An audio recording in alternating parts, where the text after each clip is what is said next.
আসসালামু আলাইকুম সবাইকে। আজকে বানিয়েছিলাম চিতই পিঠা। আমার পিঠাটা দেখতে যেমন সুন্দর হয়েছে ঠিক তেমনি খেতেও খুব সুস্বাদু হয়েছে। আমি চালটা সারা রাত ভিজিয়ে রেখেছিলাম, তারপরে সকালে উঠে এটা ব্লেন্ড করে নিলাম। আর চিতই পিঠার ব্যাটারটা খুব ঘন হবে না, আবার খুব পাতলাও হবে না। এই যে আমি যে এরকম দেখাচ্ছি ঠিক আসলে কনসিস্টেন্সিটা সেই রকমই হবে। আমি চুলা হাই হিটে রেখে প্যানে তেল দিয়ে একটার পর একটা পিঠা বসিয়ে নিয়েছি। আমি 2 কাপ চালের গুঁড়োর সাথে 2 কাপ পানি, স্বাদ মতো লবণ এবং একটু বেকিং পাউডার দিয়ে আমার মিশ্রণটা খুব ভালোভাবে তৈরি করে নিয়েছি। আমি একটার পর একটা পিঠা দিয়ে সুন্দর করে ঢেকে দিচ্ছিলাম।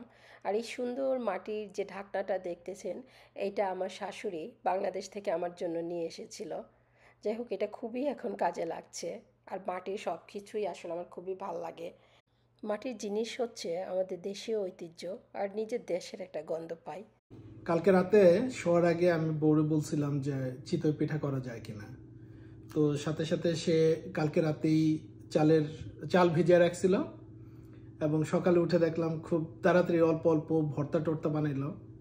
আর মাংসটা আমাদের ছিল, এটা দিয়ে আজকে আমাদের ব্রেকফাস্ট।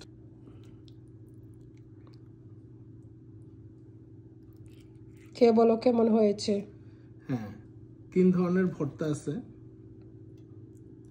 শিমের ভর্তা, তারপর মিষ্টি কুমড়োর ভর্তা, ধনেপাতা আর ধনেপাতার ভর্তা। তো প্রথমে আমি দেখতেছি ধনেপাতার ভর্তাটা।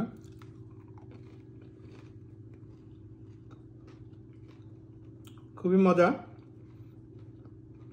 নিচটা খুব ক্রিস্পি এবং এটা কুকড বা সফট। খুবই সুন্দর কম্বিনেশন, সুন্দর স্যান্ডউইচের মতো করে।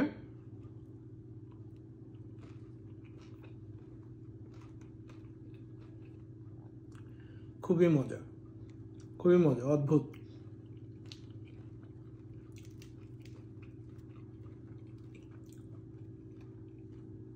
মনে হয় আমি সব খেয়ে ফেলবো,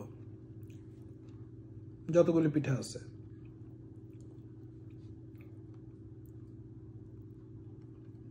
আসলে চিতই পিঠার সাথে ভর্তাগুলি অনেক ভালো লাগে।